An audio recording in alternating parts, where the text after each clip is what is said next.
I just want to give you a brief introduction to Dr. Coleman. I've been studying this for a long time and seeing what's happened to our country, and you know, it's kind of sad in this country that you have to come to a meeting on Saturday morning to get the truth. You can't turn on the television because you sure don't get the truth there. So we sure appreciate everybody coming out. But in order to do that, I ran across Dr. Coleman's work, and when you've studied this and looked for the truth, and it's a pleasure to find somebody like Dr. Coleman that'll bring you to a new level of what the real truth, who's really behind what's going on in this country. None of this is an accident. This is orchestrated. This has been planned and plotted and is moving right along. And if the only thing that you can do is be informed and learn what's going on, who's really behind it. And nobody does that better than Dr. Coleman. He's an author of 3 books. He has a table back here. I recommend that you look through his material. It'll bring you to a new level of information as to what's going on in the country as well as the world.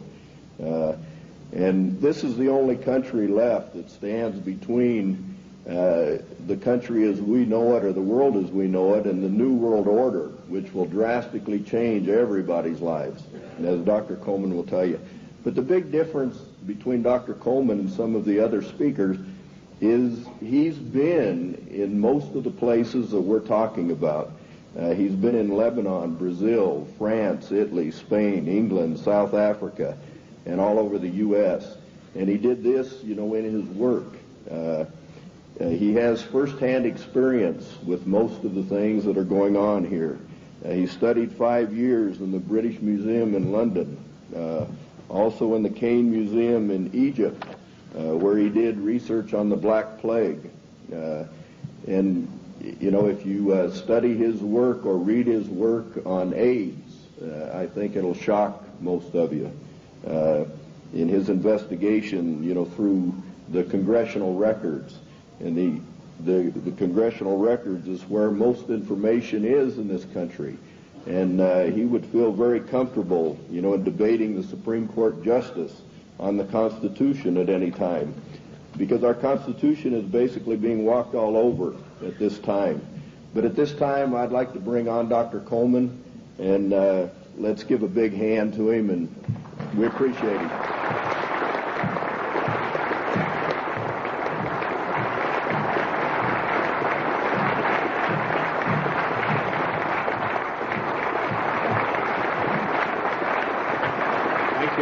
Thank you. Ladies and gentlemen, thank you for that great welcome. It's indeed a great pleasure for me to be among you here this morning. Looking at all these big fellows around the place, I feel a little small in stature, but I would remind you what Wellington told the German General Blücher at Waterloo when he rode up to inspect Wellington's troops.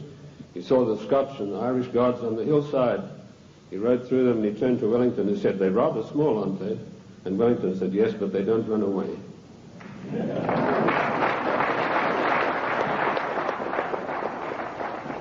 Ladies and gentlemen, I bring you a message of hope, not fear. A message that I hope will galvanize us all into much needed action. The problem is quite simple. Anarchy and chaos prevails in Washington, D.C. because the federal government has seized powers to which it is not entitled to and is passing masses of laws that are 100% unconstitutional. And when you get men setting themselves up as greater than the Constitution of the United States, you get anarchy and eventually tyranny. Now, I'm paranoid. I'm going to admit to you right up front. But let me tell you what the real meaning of the word paranoid is. It is a man or a person who has the ability to link events that seemingly are not connected. That is the true meaning of paranoia, or being paranoid. Of course, it's been used by our enemies the socialists, the Marxists, the liberals, the so-called progressives, to sneer us. How many times haven't I heard it said of me, that fellow's paranoid? Yes, I'm glad to admit it, because I have the ability to connect events that are seemingly unconnected. And when you do that, you begin to arrive at the truth. It's taken me 25 years to come to the conclusions that I have come to. And I want to tell you that one of the biggest things I discovered in my work was the existence of a supranational committee composed of 300 men. I came across this quite by accident when I was serving in Africa, in Angola, and I was given a series of documents which were only supposed to be handed in to top-level people. They were what we called above the top level of classification of intelligence documents. And there I discovered that whilst I thought I was in Africa fighting against the invasion of the communists, I was in fact fighting to introduce socialist regimes in the black African countries, and that I was actually working for a committee called the Committee of 300, also known in intelligence circles as the Olympians. I'll stop right there, and I want to digress for a moment and tell you the word intelligence. It's been bandied around a great deal in the United States. I've seen people writing this and that and the other intelligence newsletter. They really have no experience whatsoever.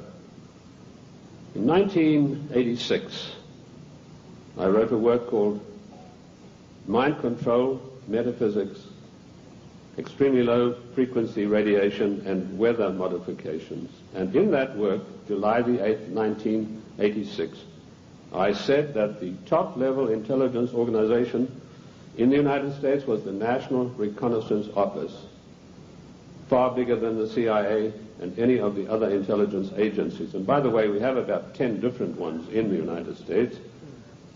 And I even had the audacity to give the address of this organization. 3 weeks ago, Mr. Sam Donaldson, the gentleman who wears that beautiful toupee so effectively, he came on with a program in prime time, and he said, this is one of the biggest scoops that ABC has ever had. And he told about the National Reconnaissance Organization. The exact same thing that I published 8 years earlier.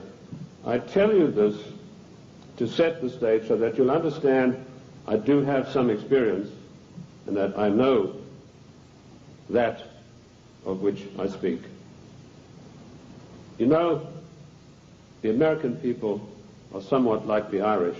I'm sure you've heard the story of the Irishman who got shipwrecked, and after many days he was washed up on an island, and as he staggered along the beach, some people came out of the trees waving spears, and he said to them, is there a government here? And they said, yes. He said, well, then I'm against it. Liberty is based on individual freedom. We are individual people. We are not the mass, so disdainfully referred to by Karl Marx and the socialist writers. We objected to a tax of a penny a pound on tea when King George of the Venetian Party of the North, now that's probably the first time you've heard that expression. It took me 5 years of digging in the British Museum in London, which I consider to be the finest repository of knowledge in the world, to come up with that name. That was what the party of King George was called, and we'll come to the reason for that.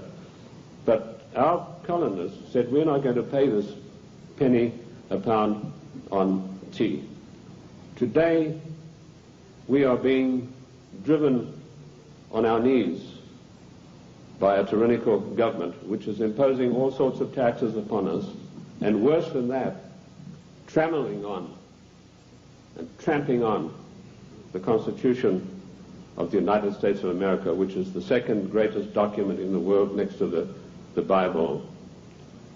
And if we could rebel against the mighty powers of King George III, the most potent force in the world at that time. Then, ladies and gentlemen, it is time that we rebelled against a federal government that is trammeling the Constitution underfoot every day of the week.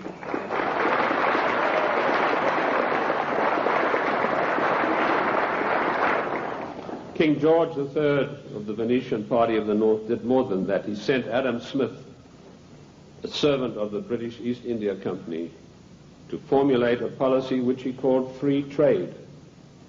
And by the means of free trade, Adam Smith, a greatly beloved economist of the Marxist, the socialist, and the liberals, hoped to bring the small manufactories and the industries established by the colonists to their knees. Let me tell you unequivocally that free trade is piracy. There is no such thing as free trade.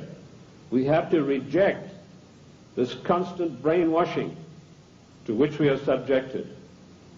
Free trade began with Adam Smith and the British East India Company. Now, who is the British East India Company? They played a massive role in the history of the United States of America. Only you are not taught this in your schools or in your universities, but you need to know. In my book, The Committee of 300, which took 20 years of research, and incidentally, I was only a little bit behind with Karl Marx. He spent 30 years in the British Museum in London, where he got most of his things from. I point out that the British East India Company was the most powerful trading company in the world. They made their massive monies out of the dope trade. They first grew prime poppies in Kew Gardens in Kensington, London, got the best producing opium poppies. They then shipped them to Benares in India, where they began a massive plantation of poppies, opium producing poppies. They then used their famous tea clippers to transport the poppies in the form of raw opium to China. And by their military force, they imposed an opium policy on China that turned the Chinese nation into a nation of addicts. And they enforced this policy, which was known to the royal family and Lord Gladstone, the Prime Minister, and every one of the lords and ladies in England. And they made a massive, huge fortune. In researching these documents in India House in London, I came across some of the manifests of the old tea clippers and the numbers of kegs of opium they carried and the values. And I totaled up these things, and I found to my astonishment that if we took 1970 as an optimum year for profits in General Motors and Ford,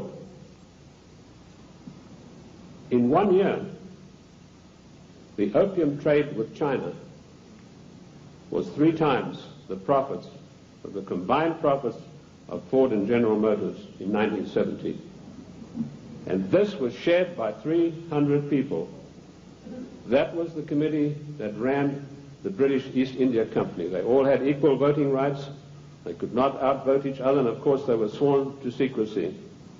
The descendants of the British East India Company today run the United States. And I will hope to prove my thesis as we go along. They also interfered in the development of the United States on every occasion. They armed the Indians, they armed the people against the settlers who were pushing west. They ran the Hudson's Bay Company. They also ran so-called mission stations in China and got these missionaries who were really not missionaries at all to push opium on the Chinese. And I remember a conversation with the late Gamal Abdel Nasser of Egypt, Prime Minister of Egypt, President of Egypt, and Mohammed Eichel, one of the top journalists, with Chow En-lai. And Chow En-lai told him, he said, you know, the Americans and the British made China a nation of opium addicts, and now with the Vietnam War, it's our turn. We are going to make the Americans a nation of opium addicts. So you can see the influence, the evil, baleful influence of the British East India Company upon the great nation of the United States of America. They were the ones who financed the war. They put up the money for the British troops to buy the Hessian mercenaries and to fight the colonists. Those brave 3%, let me remind you that only 3% of the people took arms and stood up against the mighty army of King George III.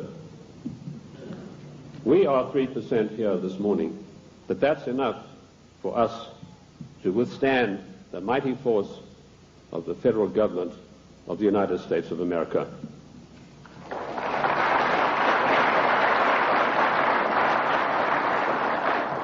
These 300 men in the Committee of 300 still run the world today with an iron fist. Their wealth is untold, cannot be measured. I know, I looked at some of the records that I could find in Italy, in Rome. I've done most of my work on location, and this has always been invaluable to me. And I came across the families in Italy who were called the fondi, meaning the people who had all the money. They were all members of the Committee of 300, the Lucatis, the Recanatis, the Volpi du Miseratis. These people are so wealthy that they would make David Rockefeller look like a piker. That is how rich they are. And this is the committee that runs the world. Now, in my book, The Committee of 300, I name every one of them. This is not a book that talks about they. It gives you specifics. And I must say I do the same thing in my new book, Socialism, The Road to Slavery, which was 10 years in researching. On July the 4th, 1789, George Washington told the Congress, it is necessary for us to impose tariffs to protect the manufactories of our colonies. That was the first trade barrier.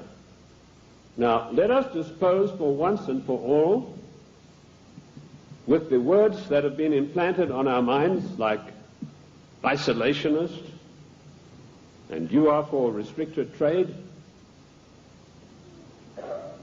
and you are against global trade. The United States of America did not grow great on global trade.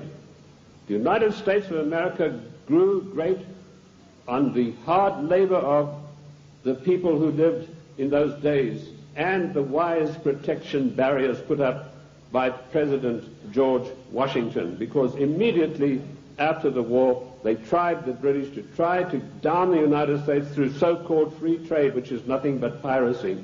Free trade, ladies and gentlemen, is a one-way street which allows other countries to dump their products on our markets to the detriment of our own people. That's what free trade is. It's strictly a one-way street. The trade barriers were increased by Lincoln, Garfield, and McKinley, and all three presidents paid with their lives for that policy. Disraeli was particularly incensed with Lincoln. Disraeli was the British Prime Minister at the time, and he ordered British MI6 to assassinate Lincoln, which is what they did, the same way as British MI6 publicly executed President John F. Kennedy at a later time. Our founding fathers and our presidents saw the value of trade barriers. They realized that we, if we wanted to progress, were not to be the dumping ground of the world. And I'm going to leave that subject for now and return to it later. The format that I want to use this morning is the type of questions that are most often asked of me. I've spoken to hundreds of thousands of people across the United States and worldwide, and I've been on many, many radio shows, and these type of questions, we note them, and this is what comes up most of all. Who and what is the Committee of 300? Well, I've dealt with that. I've told you this is a supranational body that knows no boundaries, respects the laws of no countries. The first time that they were publicly announced was by a German socialist by the name of Walter Rathenau. Now, I'll give you some background of Walter Rathenau. He was the financial advisor to the Kaiser of Germany, and he was also the financial advisor to the Rothschilds, the French family Rothschild. So he must have known what he's talking about. He made an astonishing statement in 1934. He said, there is a committee of 300 men that rule the world. They are known only to each other, and nothing happens without their consent. When former head of state Mikhail Gorbachev visited the United States a few years ago, flanked by George Bush and Quayle, he opened his Gorbachev Foundation in the United States. And he let slip, he said, this is being done with approval of the Committee of 300. CNN cameras were on him. They immediately switched. Now, I wrote to CNN and I said, could I have a transcript of this program, which they said was available. I never got a reply. I followed it up with letter after letter, but nothing ever came of it. The point I'm trying to make, ladies and gentlemen, is that the federal government, the secret upper-level parallel government that runs the United States, does not want you to know that you have an upper-level parallel government that calls the shots, that dictates what is going to happen to your life and mine. So that's how I found out about the Committee of 300. The next question is, what are their goals? Their goals are a one-world government, latterly called the New World Order. The one-world government began with King George III. At the time that the colonists were brave enough to take him on, King George was already busy formulating a one-world government, and he had lined up at least 50 countries that were willing to come into this future world dictatorship with him. The goals then, very simply stated, are to make the world over into a one-world, new world order dictatorship controlled utterly and completely by this Committee of 300. How can they possibly carry out their goals? That's the next question that I'm often asked. They do it by dint and by virtue of their fantastic wealth and the fact that they control thousands of the top banking institutions, the political organizations, insurance companies. In fact, one of the giant insurance companies, a man called me and said, do you mean to tell me that they are controlling the Metropolitan of New York? I said, the Metropolitan of New York is peanuts. He said, how can you say that? That's a giant American company. I said, well, compared with the Sicurezza de Generali di Venezia, it's peanuts. That's the biggest insurance company in the world. They control in that organization everything that happens in the world in the insurance field comes out of Venice. That's why Venice is so important, because in Venice we have the black nobility. Now that has nothing to do with the color of the skin of the people, and I'm going to come back to them as we go along. So the goals are a one-world dictatorship of the most brutal kind, and how they carry it out is they have these interface banks, insurance companies, mining conglomerates, every conceivable control in politics, including the Democrat Party of the United States, which is, of course, since 1980 behind closed doors at a secret caucus in Washington, D.C. The Democrat hierarchy took on the goals of the old Socialist Party USA, i.e. based upon the Communist Manifesto of 1848. If you have a copy of my book, and I'm not pushing it, but in my book, The Committee of 300, I list every one of their huge, gigantic corporations, how they interface. And this, ladies and gentlemen, is an eye-opener, because it gets right down to the nitty-gritty of your everyday life in the cities and towns across the United States. So they carry out their goals through existing organizations. And also, of course, they have built up some special organizations of their own.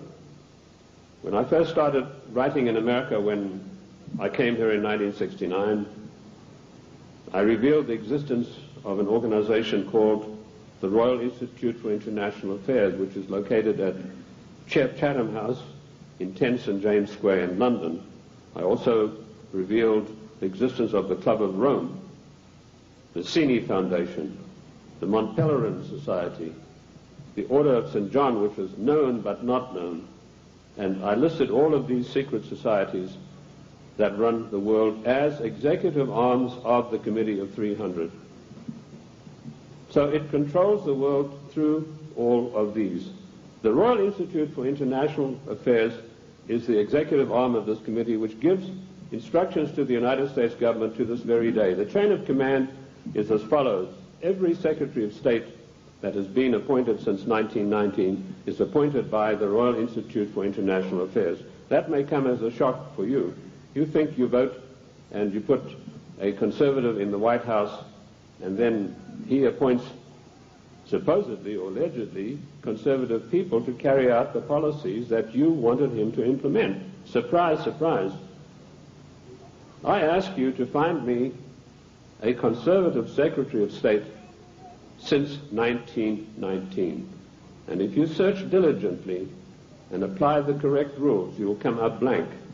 Every one of the Secretaries of State was chosen in London by the Secretary of State, as was Wilson, the President Wilson, as was Roosevelt, as was James Earl Carter.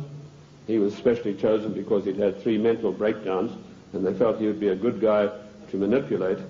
Oh, I'm talking facts. I'll tell you the story of that. In my World in Review news magazine, I wrote that, James, I'm digressing a bit here, but it's necessary to do that now and then. It's not a sign of a bad speaker, although I don't put any laurels around my own neck. But James Earl Carter was not a known entity in the American scene. I first heard of him through my intelligence contacts, particularly my French sources, who were one of the best in the world after MI6, and he told me, your next president is going to be a peanut farmer from Georgia. And I said, how come? He said, right now they're meeting at the Dorchester Hotel in London. And if you get your fanny over there, he said, you'll find that there's a lot of goings on you might like to look at. And lo and behold, that's what was happening.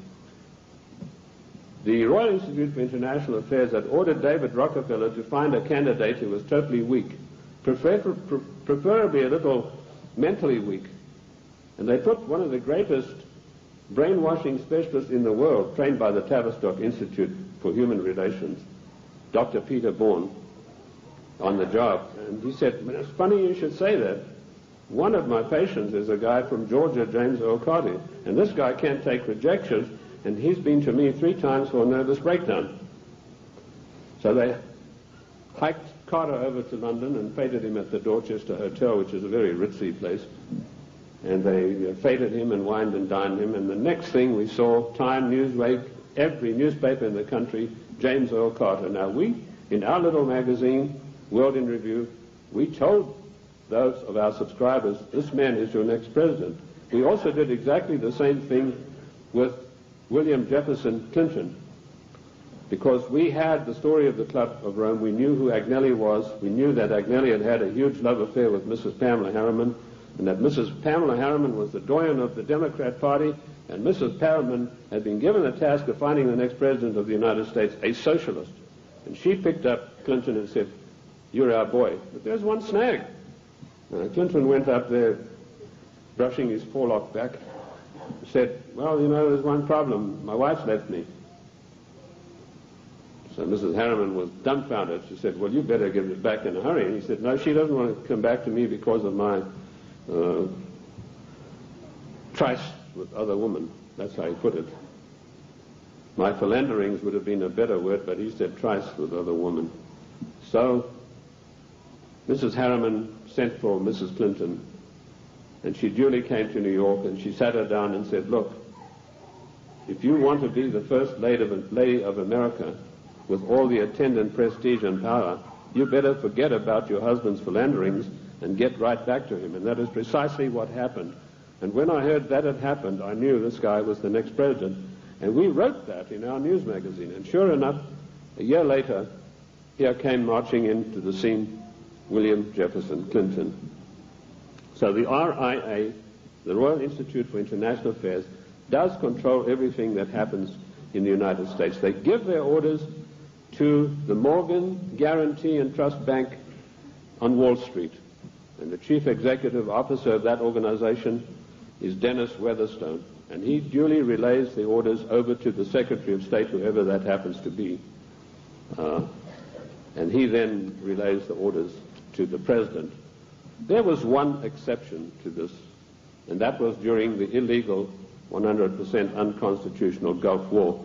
Now, I'm going to use a word, and I apologize to the ladies for this, but I need to tell you this graphically to illustrate the power that the Royal Institute for International Affairs exercises over the affairs of the United States of America.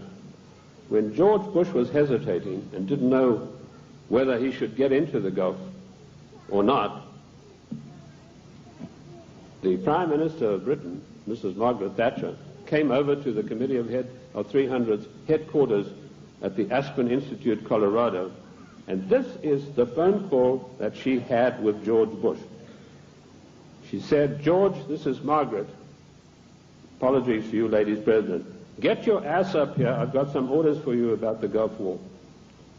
And Bush went scurrying up there like a little messenger boy, and the next thing we know, there was this massive outpouring of propaganda to start a war against the nation of Iran, a nation that had never done this country one iota of harm. I use those illustrations in order to give you the extent of the control that is exercised by this Committee of 300. There are many other societies that are operating for the RIIA. The Illuminati, which has been around for many, many years. I've written a work called The Illuminati in America, 1784 to 1994. A lot of people think this is an ancient secret society that's gone away. They think that Adam Weishaupt had a quarrel with the Catholic Church and that's it. Don't you believe it? 13 of the top families in the United States are in the Illuminati today, and they have a big say on everything that happens politically in this country. Then we have the Society of Cincinnati, which I don't think many of you will have heard about. That is an ultra secret society to which every president of the United States is forced to belong, including our so-called conservative presidents. And I point this out to you to show you that it doesn't matter who is in the White House. This Committee of 300, through the Royal Institute for International Affairs, through the Council on Foreign Relations, exercises complete control. But their strongest arm is called the Club of Rome. Now, when I first heard of the Club of Rome in 1969, I immediately began my investigation. And as Ken told you, all of my investigations have been done on location. Every one of them. The Club of Rome is one of the most insidious, baneful organizations in existence today, which has done intolerable, immeasurable harm to the United States of America.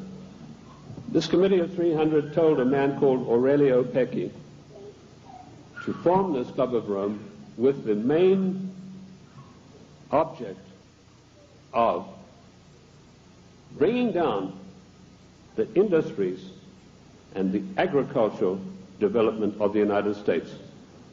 He immediately wrote a paper in which he said there are too many people on the earth, and that the United States, with its industrial development, its agricultural development, is responsible for this curse of overpopulation.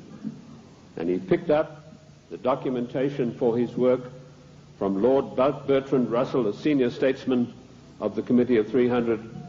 And Lord Bertrand Russell had written a work called The Impact of Science on Society. And if you can ever secure a copy of that book, which I doubt you'll be able to get, you will see in there that he said the world is grossly overpopulated and we have to get rid of at least half of the world's population, and it doesn't matter how we do it. So the Club of Rome was instituted and organized to start an attack on the world's population using the United States as the whipping boy. And they came up with a paper called the Zero Growth Post-Industrial Plan for Industry and Agriculture for the United States of America. 3 days after that plan was accepted as official United States policy by James Earl Carter, I was able to, through my intelligence people, get a copy of this insidious document. Basically what it said was that the middle class in the United States of America had to be destroyed, because in the coming push to a world order, the middle class would be the stumbling block, because history had shown that the peasant class in ancient days, when they had revolted, were just easily crushed. There was no resistance. But now had grown a new super class of people in the United States called the middle class, who had long-term employment, who had job security, who were well paid, who could afford to buy the products that were made by the United States and didn't need to buy products from China or anywhere else. And the Club of Rome post-industrial zero-growth paper said, this has got to stop. We have to bring down the middle class of the United States. And the way that we will do this, the way that we will accomplish this task, is by crushing their industries. In 1980, based on this report, I wrote a small work, a booklet, called The Death of the United States Steel Industry. And in that I told of a French aristocrat by the name of Etienne d'Avignon, and I'm sure there's not a single steel worker in America out of a job who's ever heard of this man's name. But they put this aristocrat onto the job of destroying first the steel industry. In my book in 1980, I said that by 1985 we would have silent blast furnaces. The rolling mills would be stopped. There would be no more shipbuilding. We'd have thousands of skilled workers who'd pass the skills of their trade down for generations, who were forever dispossessed of their jobs. If you go to the northeast United States today, ladies and gentlemen, and I've just been up in Cleveland where I had a very good radio address I gave there, you will find that what I said in 1980 has unhappily come to pass. In 1970, the United States had 5,000 ships built by good United States know-how, using good United States steel. 5,000 ships sailing the high seas. Last year, we had exactly 270 such ships. And at least 50,000 steel workers permanently out of a job, jobs that will never come back. What happened? Did we suddenly lose our marbles? Did we suddenly lose that great American know-how of getting things done? Did we lack finances? Did we run out of money? No. None of those things happened. What happened was this dastardly Club of Rome had sent their emissaries to the United States to deliberately destroy our steel plants. And they did it by opening the doors of so-called free trade. And everybody who signed the NAFTA treaty and everybody who signs the GATT treaty when it passes is a traitor and a seditionist.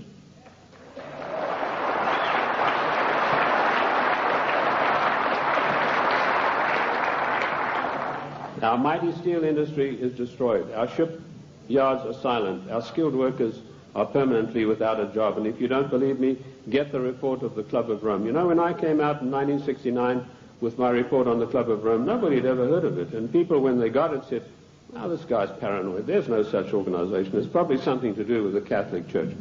Well, surprise, surprise, 25 years later, last year, the Club of Rome celebrated its anniversary, and Alexander King, its chairman, stated, the American people henceforth must get used to the idea that they will never, ever again in their lifetime have full employment.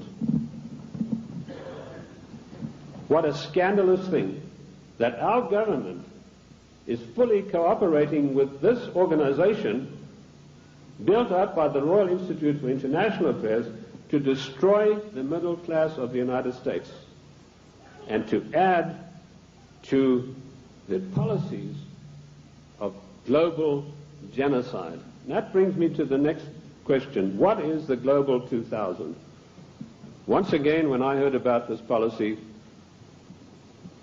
it was 3 days after it had been accepted by the United States government as its official policy. And the Global 2000 was a blueprint for mass genocide produced by the Club of Rome. Basically, what the Global 2000 calls for is the destruction of half of the world's population by the year 2050. Hence the title 2000. They built a case based on Bertrand Russell and H.G. Wells' findings that the world was going to be overpopulated, would be a terrible place to live in. That was picked up by a fellow called Robert Strange McNamara, and a stranger individual you're not likely to meet in this world.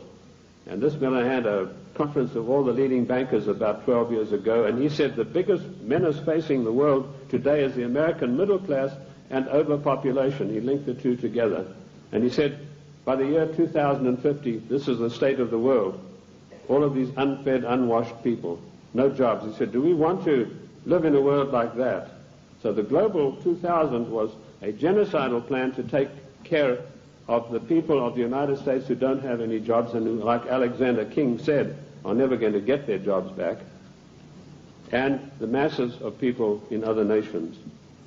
That is why we had the sudden appearance of AIDS.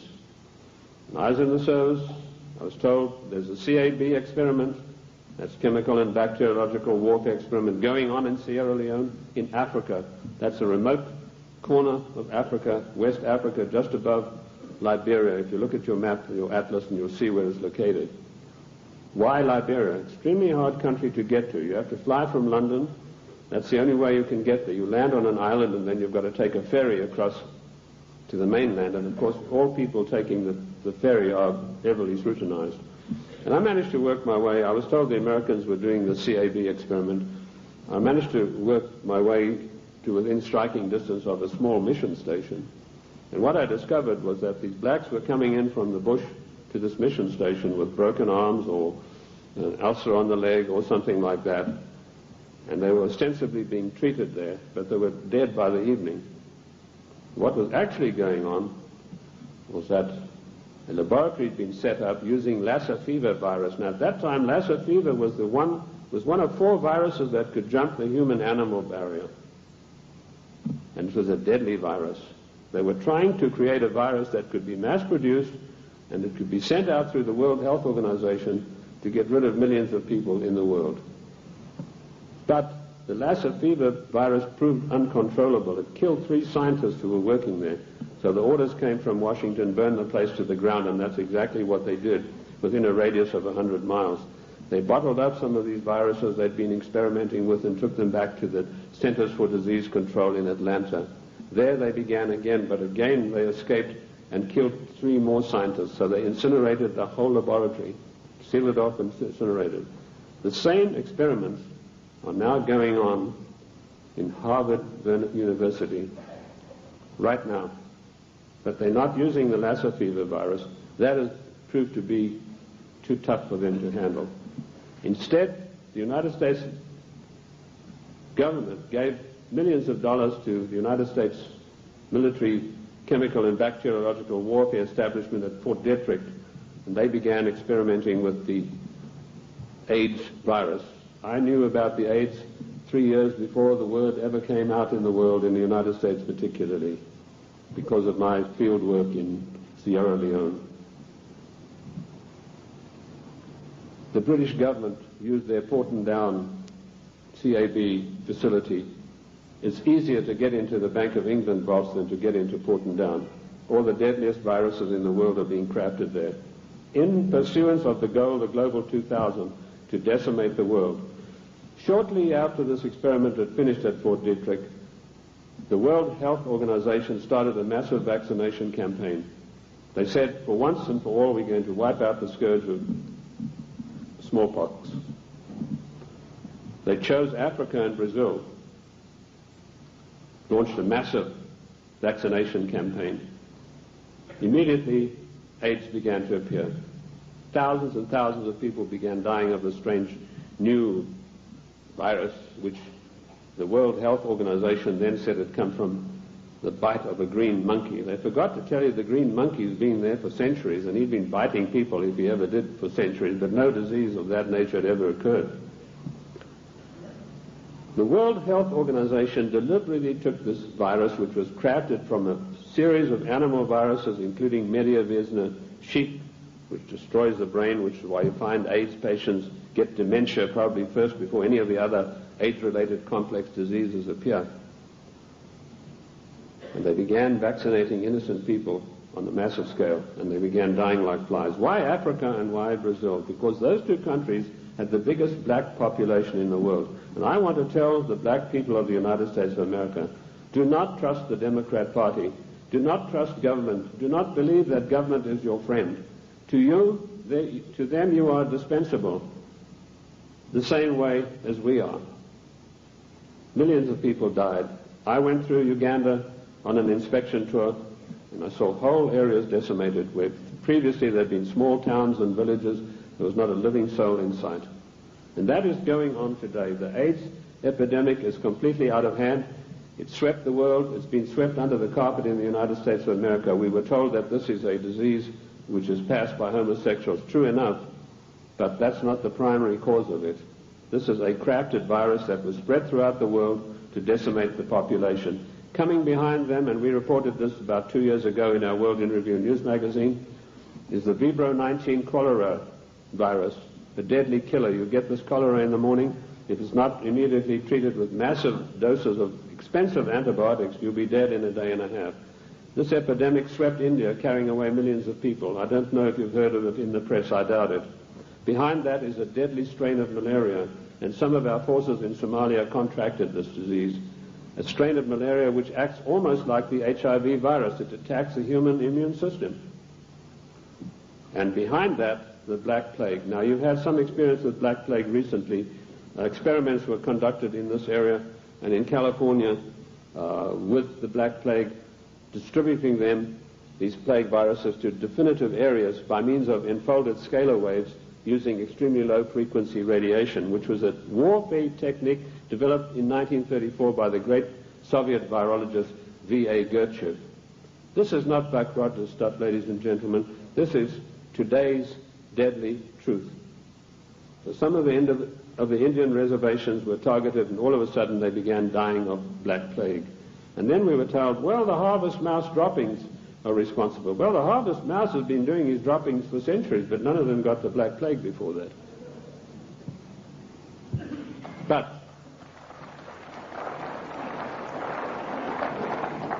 what happened immediately following the so-called population control meeting in Cairo? There was a sudden and violent outbreak of Black Plague in India, and it is still going on, and it is not under control. This is all part of the Global 2000 mass genocide plan. I know something about the Black Plague because in my research in the British Museum I discovered that the black Venetian nobility had none of their families or members had ever got the Black Plague. Yet the Black Plague, as you know, swept through Europe and killed half of the population of Europe. But none of their families ever got it. So I began seeking for the answers, and I found them in the Cairo Museum. So people said, well, how come, if these things are true, how are they going to protect themselves? They being the Committee of 300, their servants and their families, they have the means of protecting themselves by certain types of herbal compounds mixed with sugar. And they also have, of course, the protection of extremely low frequency radiation, where using the technology developed by the great virologist Gertchev, who proved that every living thing on this earth has a vibratory cycle, and he was able to measure the vibratory cycle of various deadly viruses, and by vibrating them double their cycle, he would kill them instantly. So that's one of the defensive weapons that these people have got that will kill the plague if they ever get it. The same technique, of course, will kill cancer cells.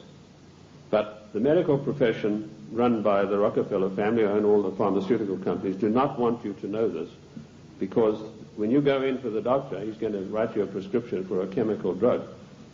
There's no chemical drug benefit out of extremely low frequency radiation vibration. No profit to these people. So that's the Global 2000. Decimate the world's population, and particularly hit hard the United States middle class. How are they financing all of this stuff? They're financing it through the Fondi, who I mentioned to you earlier, the Venetian black nobility. Now, why are they called the black nobility? They're called that because of the vileness and the evilness of their deeds. These families date back to the 11th centuries, the Lucatis, the Recanatis. They were called, and the Guelphs, by the way, I'll come to them, they're particularly interesting. They were called that because of the evilness of their deeds. They make Lucrezia Borgia look like a Sunday school teacher.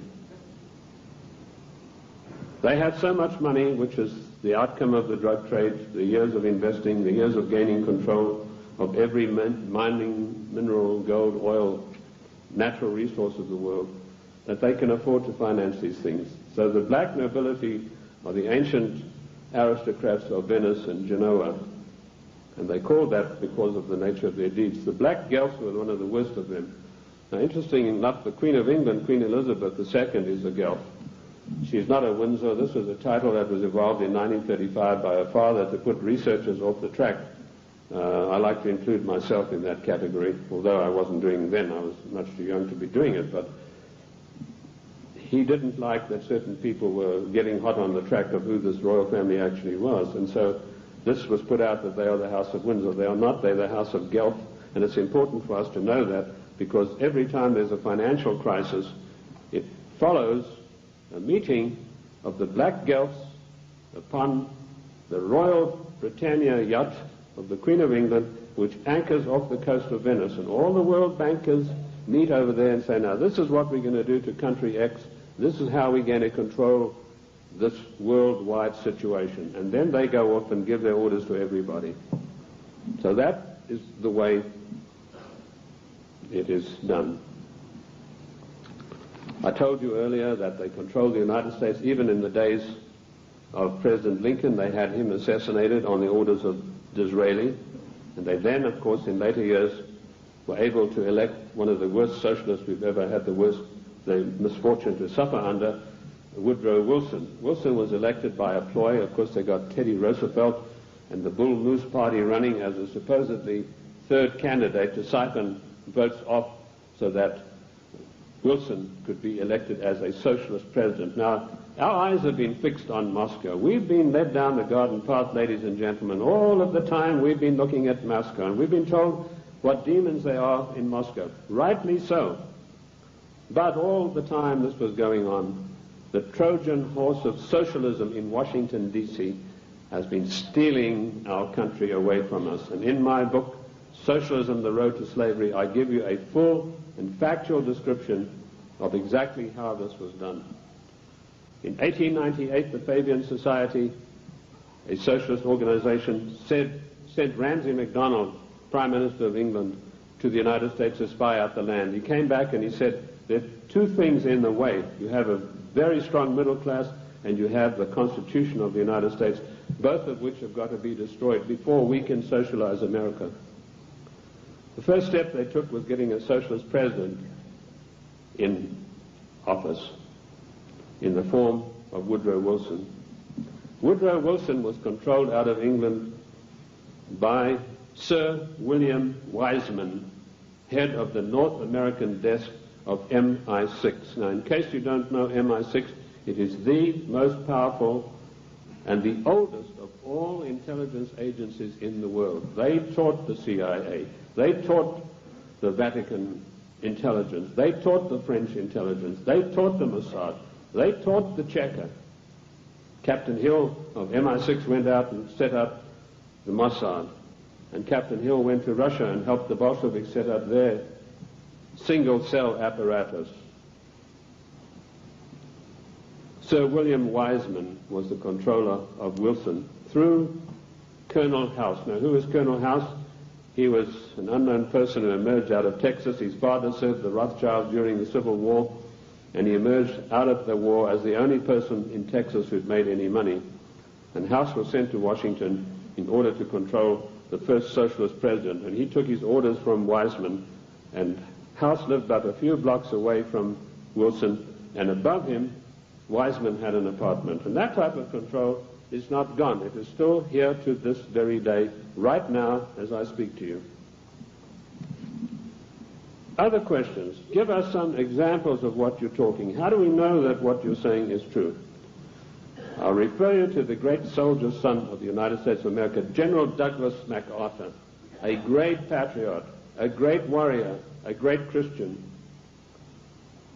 When Douglas MacArthur was in Korea, he and General Stratemeyer of the Air Force devised a plan that would have put China out of action for the next 50 years. He submitted this plan to Washington, an arch-socialist, one of the most vilest creatures who ever walked this earth, by the name of Dean Rusk, immediately summoned the President of the United States to a meeting in Blair House. And he said, "Mr. President, we have seen the plan submitted by General Douglas MacArthur, and there's no way in the world that you can allow him to implement this plan." And Truman said, "Why not?" He said, "You know very well that anything that relates to China has to be cleared by the Royal Institute for International Affairs first." And he said, "They don't want you to do this." And MacArthur was not allowed to carry out his plan. And 50,000 sons, beautiful Americans, were slaughtered on the battlefields of Korea needlessly because of orders from the Royal Institute for International Affairs. And that same institute is controlling President William Jefferson Clinton to this day. MacArthur was eventually bowler-hatted on the orders of the British government. I mentioned earlier the death of John F. Kennedy. Given the methods that are well known in intelligence circles of how to get rid of bothersome people, it would have been a very simple matter to make it look as though Kennedy had died of a heart attack or some other natural cause.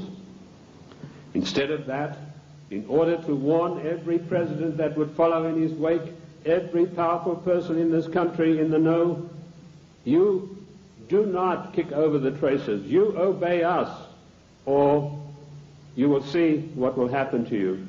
Kennedy was publicly and brutally executed in a plan carried out by British MI6 under the control of Sir William Stevenson and his lieutenant, a Canadian citizen by the name of Major Louis Mortimer Bloomfield. Now, you won't get that in any of the accounts of the Kennedy assassination. You'll find it in my book, The Committee of 300. You'll also find it in my monographs about the Kennedy assassination. Who are these people? Sir William Stevenson ran American intelligence throughout the Second World War out of the RCA building in New York. His second in command, a Canadian citizen, Major Louis Mortimer Bloomfield, ran Division 5 of the FBI counterintelligence. You want examples of how Britain controls this country? I have given you them. I've also told you that every Secretary of State since 1919 is selected by the Royal Institute for International Affairs on the orders of the Committee of 300. Why is this? We go to these conventions and there's all the hoopla in the world. The balloons are flying, the straw boaters are in the air.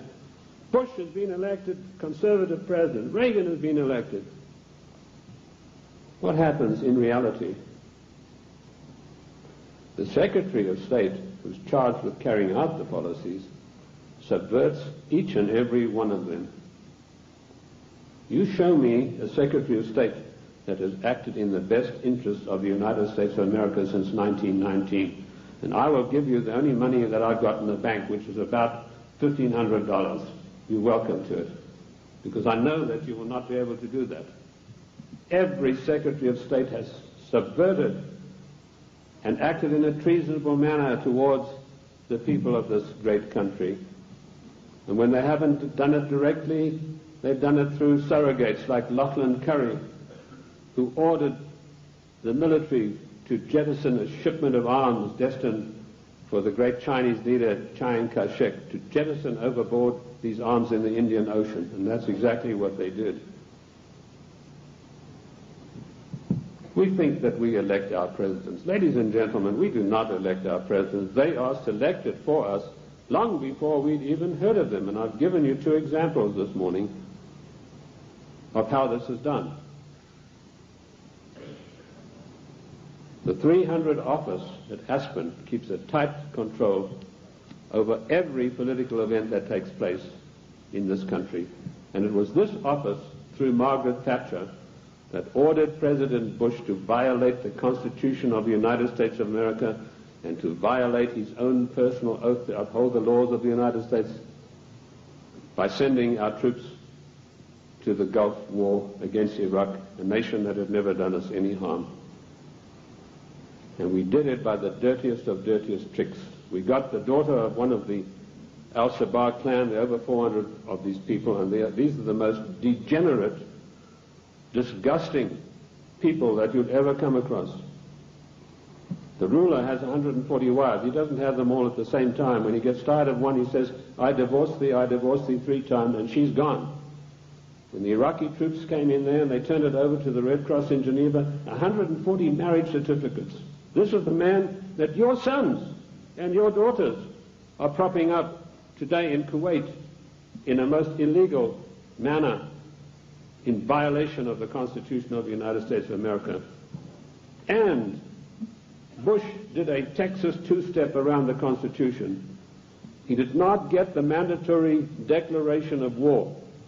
I'm not a lawyer, but I've studied the annals of Congress, the congressional globes, and the congressional records for 25 years. And in those pages will be found more wisdom, more in-depth information about the Constitution than you'll ever get from any law school. Anyway, most of the law schools have professors far to the left of Marx, and they don't know anything much about the Constitution. I talked to a few people, one lawyer in Congress, I said, what do you know about the Constitution? Well, I got 1 semester of law when I was at law school, and in that was something about the Constitution. Our Constitution is not even taught in the United States school system. Isn't that an utter shame and a resounding disgrace? Bush said the troops...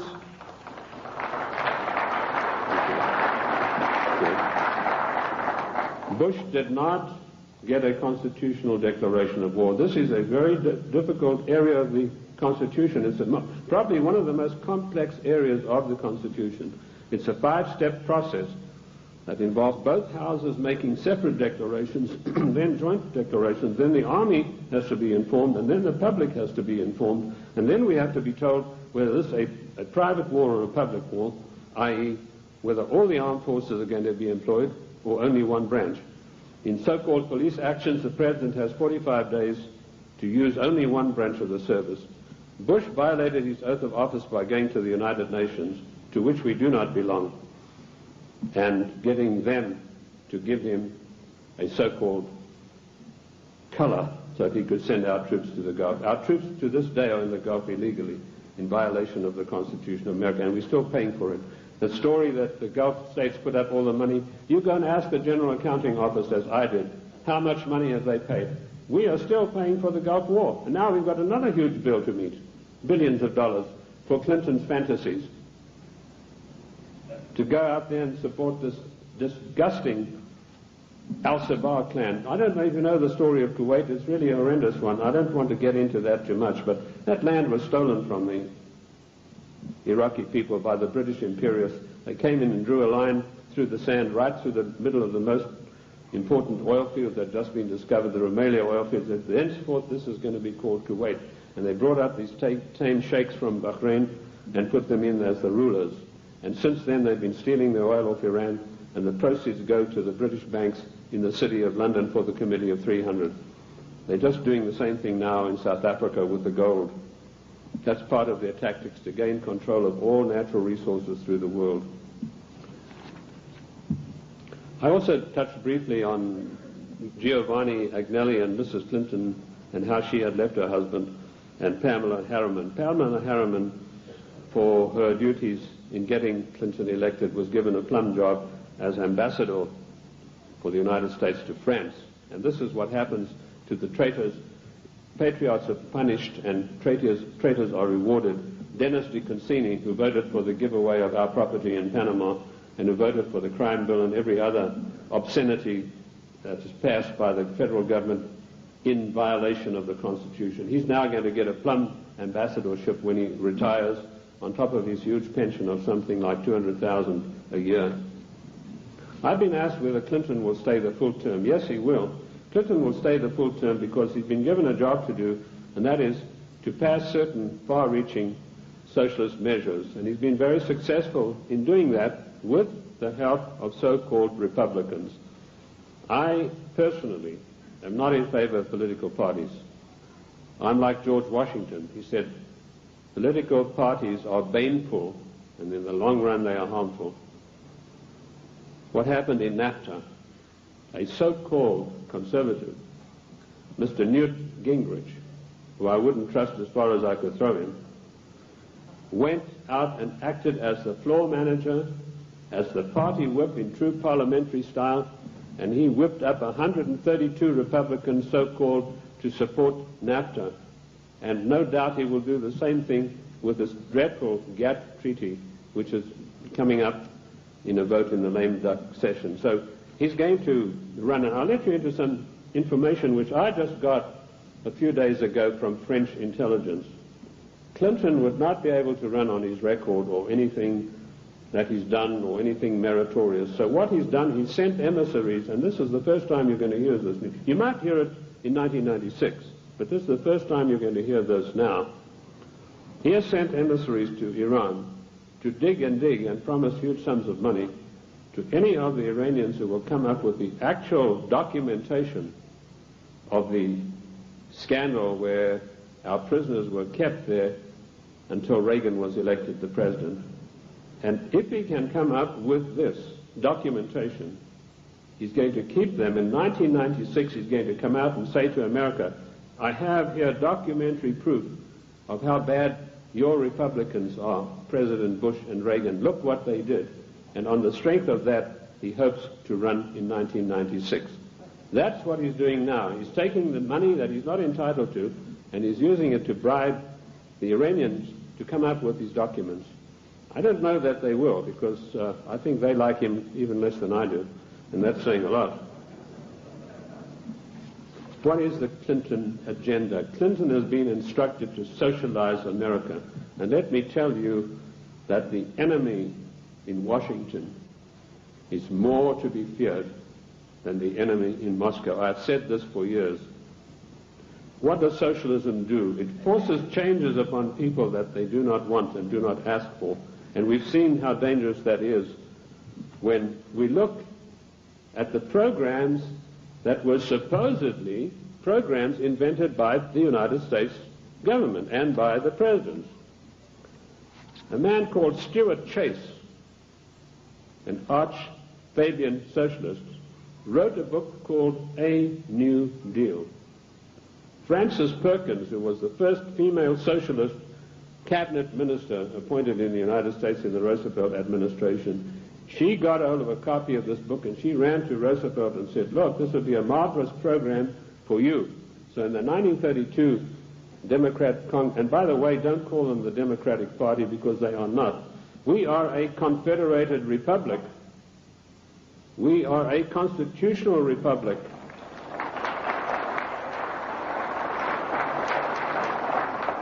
In a confederated constitutional republic, you cannot have a Democratic Party. You can have a Democrat Party, and that's what we should start calling them. But she ran up, and Roosevelt was so enamored with this deal that in 1932 they hastily changed their platform, and he came out and announced his New Deal, which is a verbatim, word-for-word program taken from Stuart Chase's book, Socialism, A New Deal. Then when Kennedy came along, he adopted as a wonderful new program called The New Frontier. That just happened to be a book written by Henry Wallace, another Fabian socialist writer.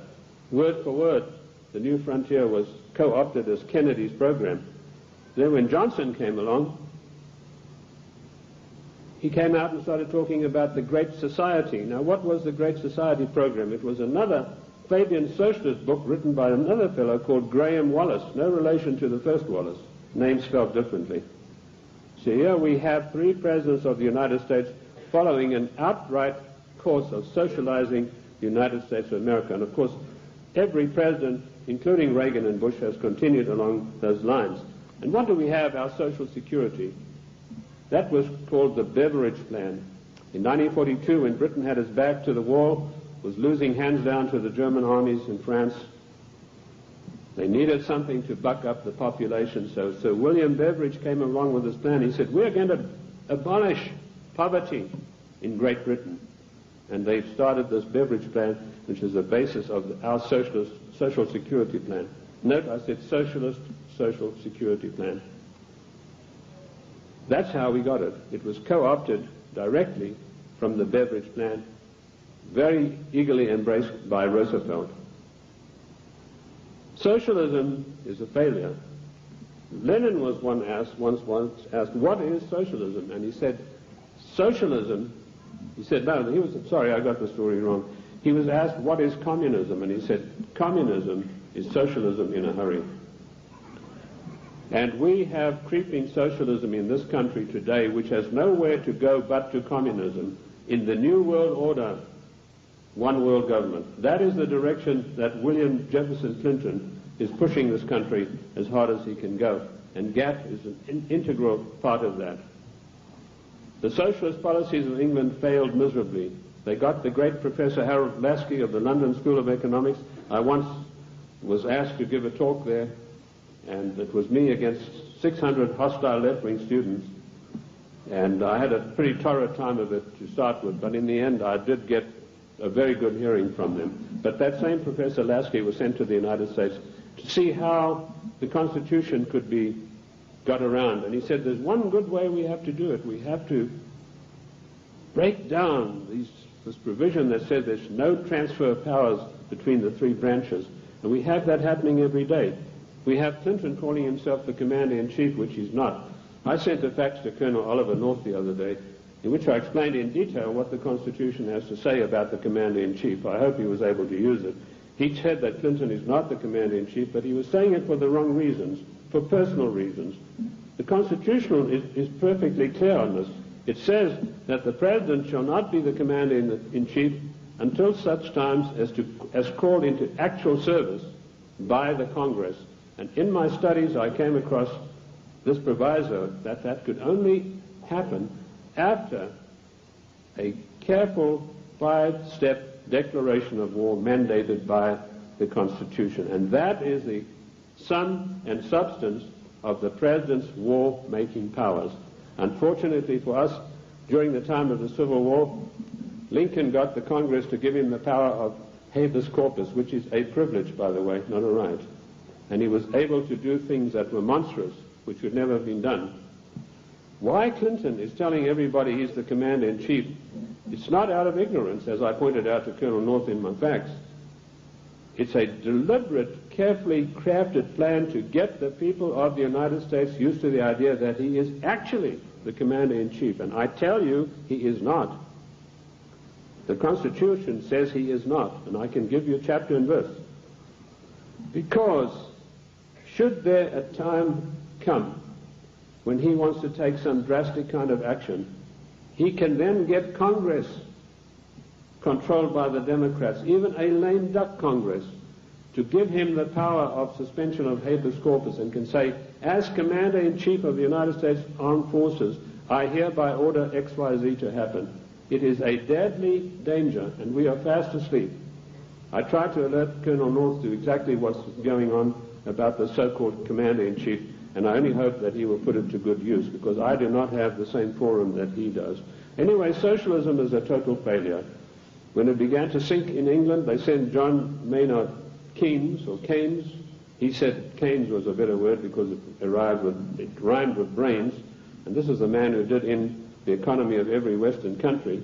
And he came to the United States, and by his charm and good looks, he was a tall, well-spoken English gentleman, immaculately suited, connoisseur of wines and cheeses, and it was said of him that there was not a single lady who could resist his amorous advances. He was able to charm Roosevelt into giving the British government $3 billion to prop up their socialist programs. That wasn't enough. They then sent Harold Lasky and John Maynard Keynes for a second handout. This time they got $7 billion. And when Roosevelt was asked about this, he said, let's forget all of those silly little dollar signs. And the same thing is happening today in the field of foreign endeavor. We find a president giving away billions of dollars in foreign aid, which he is not entitled to do. I have searched the congressional records, the congressional globes, the annals of Congress, to find out if there is an empowerment for the federal government, our Congress, to dish out billions of dollars every year like a Santa Claus to foreign nations, and I could not find it anywhere. And where the Constitution is silent on a provision, it means it is a prohibition of that provision. What I did find was that when President Monroe was trying to get us involved in Latin America, he tried to get some money sent down there, and the Congress stood on its hind legs and said, this is a matter that's out of your purview. This is a matter for the Congress, and we deny you foreign aid because it's not constitutional. And that is what set Monroe at variance with the Congress. If you know his history, he spent his entire life fighting the Congress over that issue. Nothing has changed. The Constitution of the United States is immutable. I violently disagree with Justice Ginsburg, who says the Constitution is flexible. The Constitution is not flexible. Our founding fathers meant it to be an immutable document that would stand the test of the ages of time and foil people like William Jefferson Clinton and Roosevelt and every other dictator that is going to follow, unless we stand up and take back our states' rights.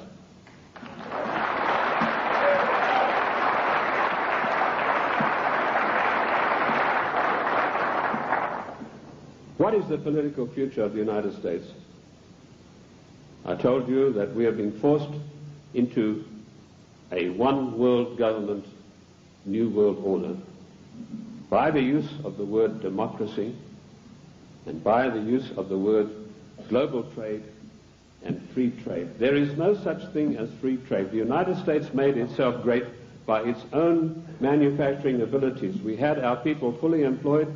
We had our people who could buy all the products that we made. We did not need global trade. If people wanted the privilege of selling on our markets, they had to pay customs tariffs. And did you know that up to 1913, all the money that it took to run the United States came from customs tariffs? We had no income tax. And in 1913, we had a surplus of $5 billion after all our bills were paid. Now comes Socialist Wilson, and the first thing he does, he calls for a joint session of Congress, and he said, we've got to stop this isolationist. Ladies and gentlemen, this word isolation is a smear word. It's intended to deceive you. We do not need global trade. We need full employment. We need our people back in full-paying jobs. We need our industries revitalized.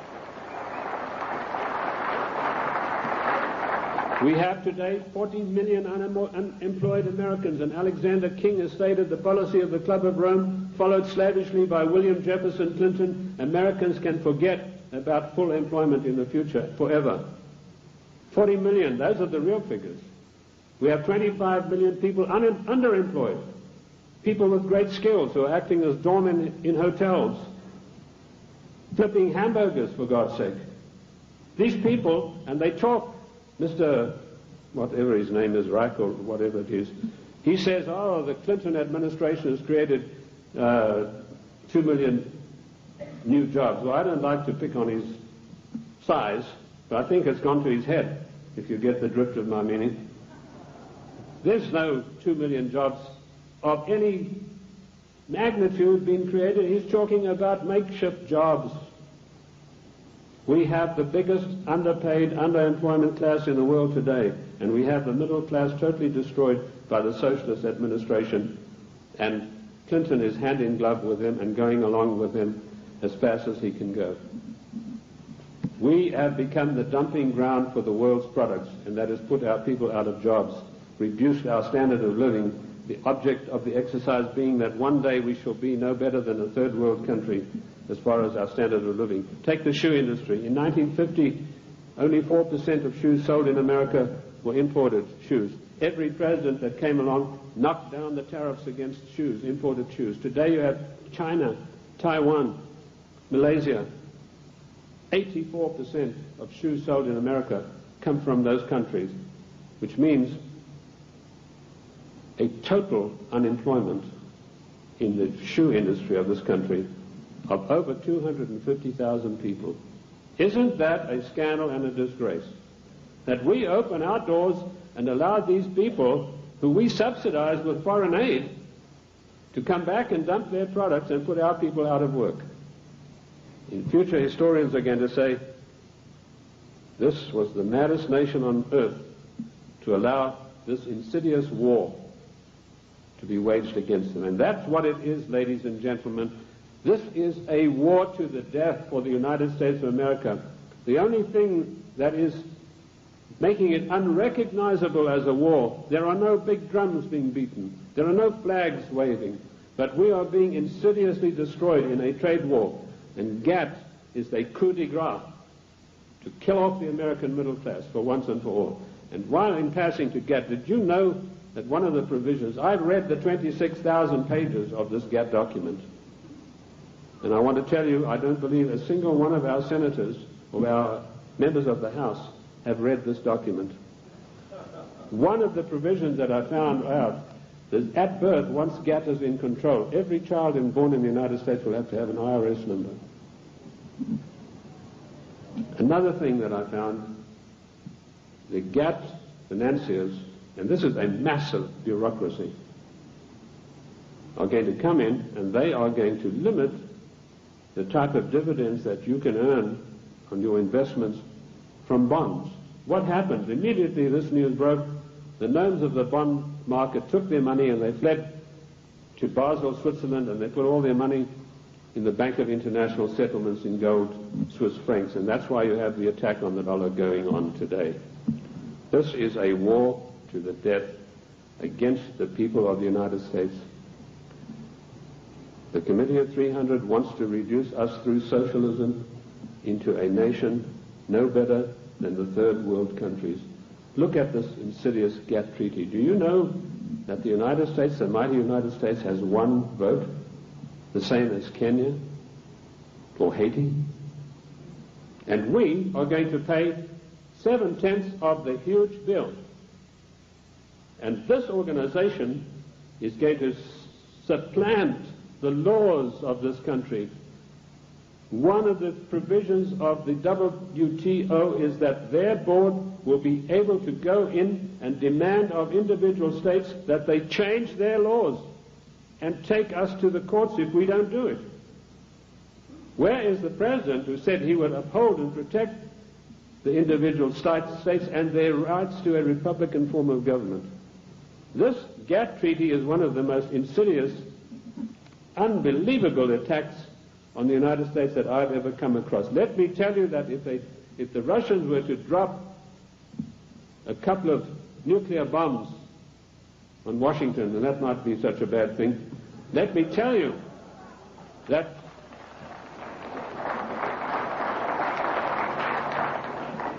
they could never hope to do the damage that GATT is going to do. Ladies and gentlemen, you have to marshal every one of your resources. This GATT treaty has got to be fully debated. Once before, twice before, we were forced by the one world government, new world order into far-reaching situations that affected the national life and the character of our people without a national debate. The first one was the so-called United Nations question mark treaty. In 1946, this treaty was forced through the Senate by an exercise of arbitrary power. Arbitrary power is forbidden by the Constitution. Yet you have Comrade Dictator Mitchell, the leader of the Senate, saying he's going to allow about 2 days to debate GATT, which is 26,000 pages of documents. That is an exercise of arbitrary power. If we had any men of guts in the Senate, so-called conservatives, they would walk out en masse and say, we are not taking part in this effort to denigrate and destroy the Constitution of the United States of America. And you can imagine what an effect that would have.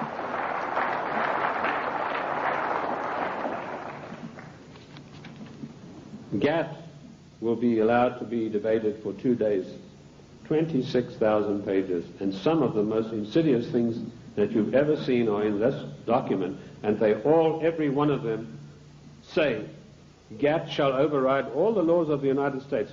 The President and our senators and our House members are supposed to uphold the law of the United States. If they sign GATT, they're guilty of sedition and treason. Period. That's it.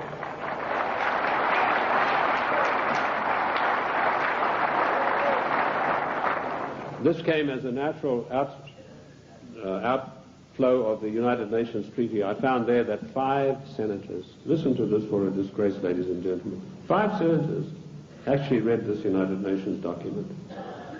Again, it was 53,000 pages long. 5 senators, and they had 3 days to read this document, and it was then rammed down the people of the United States. I want to tell you that we do not belong to the United Nations. One of the greatest constitutional scholars it was ever my great pleasure to speak with was the late Senator Sam Ervin, who told me there's no way under the noonday sun that we could ever have joined in the United Nations. We did not join the United Nations, and we do not belong to it now. I've written a little work called Is the United States a Member of the United Nations? And you'll find in there I give you chapter and verse constitutionally why we cannot be. 1965 we had another national calamity without a national debate. The Democrats reformed immigration. Now notice, every time some far-reaching thing happens, then the socialists come along with the reform. It's to reform health, which, by the way, Lenin said a national health plan is the arch of socialism. So now you know where Clinton got his national health program from. He took it straight out of the Communist Manifesto of 1848. They were not satisfied with immigration as it was. The bulk of the people came from those who were related to the Jeffersons, the George Washingtons, the Davy Crockett's. They were not satisfied with that. Without a national debate, without asking the people of this country by your leave, the Democrats in 1965 forced through an Immigration Reform Act that totally changed the face of the United States and will totally change us. And one of the architects of that was the same Dean Rusk, the swine who stopped MacArthur from bombing the Chinese back to the Stone Age, and, of course, Nicholas Katzenbach. I want to give you some statistics. Now, people accuse me, they said, you are a racist. First of all, the word racist is a very modern smear word. If you look in the dictionaries in 1919 onwards, it did not exist. What they really mean to say is you are a racialist, i.e. a person who is proud of your race. I'm not saying this against any group, any nationality. I want to show you how the socialists, without our permission, without a national agenda, without a national debate, will change the face of the United States. In 1984, the people from traditional immigration stock made up 74% of the total population. By the year 2080, less than 100 years from now, we will make up 39.5% of the population. And it goes on. The Hispanics were 9.4 in 1980, they'll be 15.4. The Asians, 2.4, will be 13.3 of the population. In other words, the traditional Americans of the Davy Crockett, George Washington, the people Monroe said would make a real contribution to America, will be in the distinct minority. And this is thanks to the Democrat Party, who in 1965, without by or leave of the people, changed the rules. And now they've got us blindsided by concentrating on illegal immigration. Illegal immigration is nothing. That's a small problem. The legal immigration that was authorized in 1965 without your permission, that's where the big problem lies. These statistics were provided to me by a man called Lee Bouvier, who was one of the leading advisors to a former INS official. And of course we know that abortion is another way in which the population is being diminished. I have challenged judges all across the country to show me in the United States Constitution, where is their provision for abortion? And I've yet to see. Oh, they say in the Fourth Amendment. Don't you believe it? The Fourth Amendment has nothing to do. It doesn't mention the word abortion. And where a word is not mentioned in the Constitution, it is a prohibition of that word. There's no such thing as free choice. This is a communist doctrine brought to this country by a woman called Madame Calonte. Madame Calonte you've probably never heard of, but she is the inventor, the author and the finisher of NOW and NARL and abortion. It's all in my book, Socialism, The Road to Slavery. Where do we stand now? I told you that we're in danger because the separation of powers mandated by the Constitution are being broken up every day. You now have the idiocy of Clinton having line item veto. That means if he doesn't like something, he can go and veto just that line that he doesn't like. That is breaking down the separation of powers forbidden by the Constitution. Also meddling in trade. The President has no right to be meddling in any treaty whatsoever. That is strictly for the House according to the Constitution of the United States. And I've dealt with the Commander-in-Chief situation already. We need to understand the seriousness of the Commander-in-Chief. Lincoln said that if we allow this title, he said, we are then putting presidents where kings stood. And he said one of the most hated powers of kings was their ability to make war at any whim that came to their mind. And if we do not stop this Commander-in-Chief nonsense with Clinton, that's where we're going to find ourselves. We are already there with Haiti, and we are already there with our troops being sent to Kuwait. I want to tell you that the cost of the Middle East peace so far, to you, the American taxpayers, is $38 billion, and the clock is still running. Jordan was given $4 billion to sign this treaty. The other nations have been guaranteed credits and all sorts of things that will bring up the total to $38 billion for this so-called peace accord in the Middle East to come about. Of course, it's doomed to failure, but that doesn't matter. In the meantime, it makes the President of the United States look good. We need to understand something. I told you today there's anarchy and chaos in Washington. That is because the United States government is a government of strictly limited empowerment. It cannot just willy-nilly go making bills.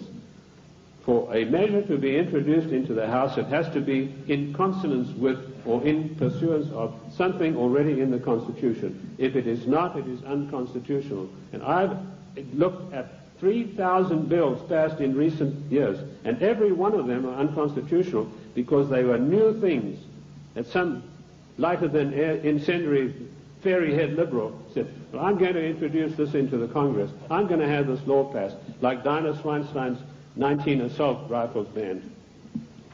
There's no thing in the Constitution that would allow her to do that.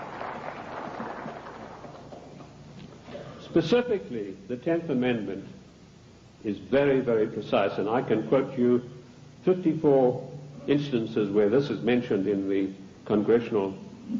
Annals of Congress, the Congressional Records and Globes. The 10th Amendment is a restriction on the federal government. Our founding fathers were very frightened to give unlimited powers to the federal government. Daniel Webster said we must cage them like a lion, must not give them unlimited powers.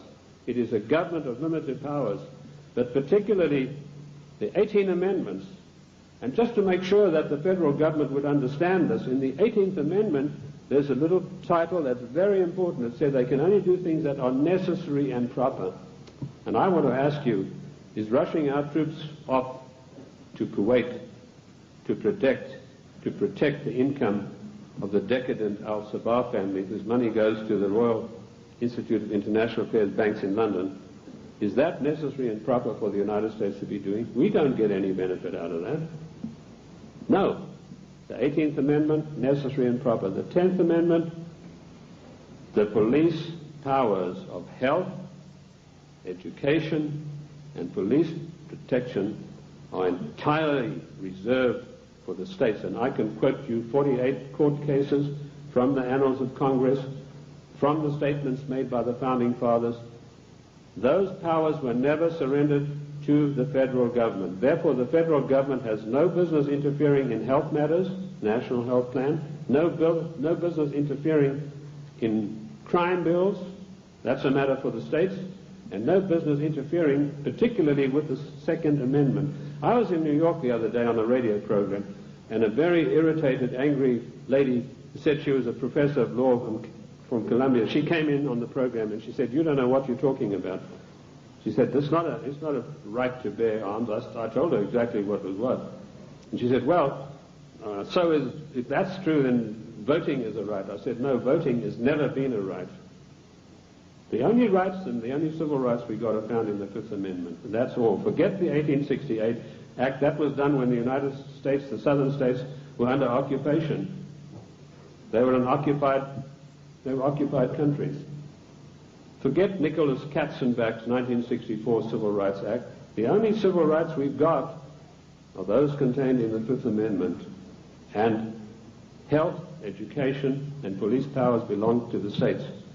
Mr. Swinstein has no right passing a bill classifying 19 types of assault weapons. What is an assault weapon anyway? Any gun is an assault weapon. That's what you use guns for. You use it to shoot people or animals or protect yourself. Any gun is an assault weapon. A knife is an assault weapon. You know, now they have this poor, almost idiot Brady running around the country. They're using him shamefully to push for gun control. This man doesn't know whether he's Arthur or Martha at the moment. This is not an issue of gun control. This is an assault on the Constitution of the United States of America in total. You cannot take one part of the Constitution and attack it and exclude the others. And this is what it is. It is an attack upon the Constitution of the United States of America. We need to understand about GATT. I'd like to go back to that a little bit. Michael Carpenter, the Attorney General of Maine, and 46 other Attorney Generals of the states wrote a letter to Clinton last July, and they asked him, please, Mr. President, let us have a national conference of all Attorneys General of the states on this matter. Clinton refused to answer him. Instead, he got his Hollywood lawyer pal, Mickey Cantor, whose only expertise in the world is running around with a Hollywood crowd. He's a Hollywood lawyer. And suddenly, Clinton puts him in charge of trade. Trade wars, GATT, is piracy. It will destroy the livelihood of the people of this nation. What is the situation facing us right now? There's an attack on the dollar. The gnomes of the bond market are fleeing. I've written a work called The Economic Implosion, Year of Crisis, 1995, in which I predict the collapse of our economic system as we know it today in pursuance of the GATT Treaty. One of the things I know for a fact that this will be an implosion, i.e. our system will collapse on the ground of which it now stands. It's not going to be an explosion that will scatter everything. And we know that GATT will come in and say how much you can get for your interest. They will also put the International Monetary Fund in charge of our finances, and banking in this country will be in the control of 5 major banks.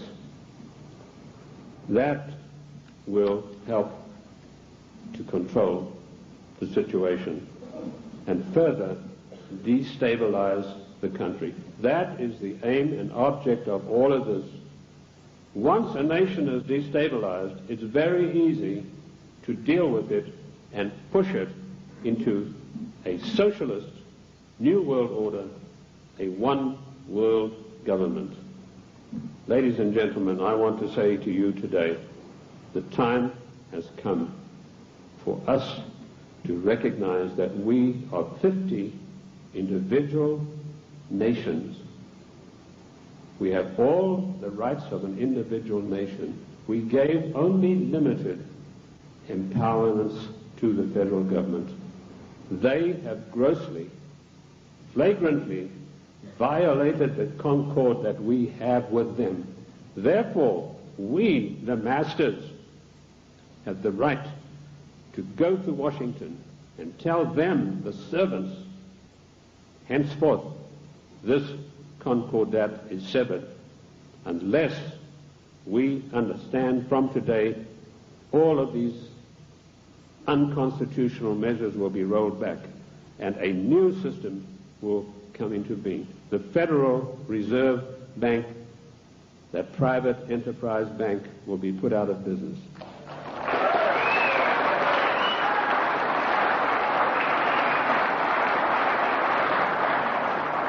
Ladies and gentlemen, this is not anarchy.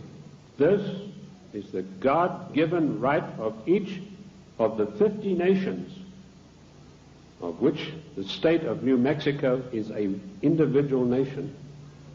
We are the only entity in the entire world that has a legal document that allows us to dissolve the federal government without resorting to violence and bloodshed.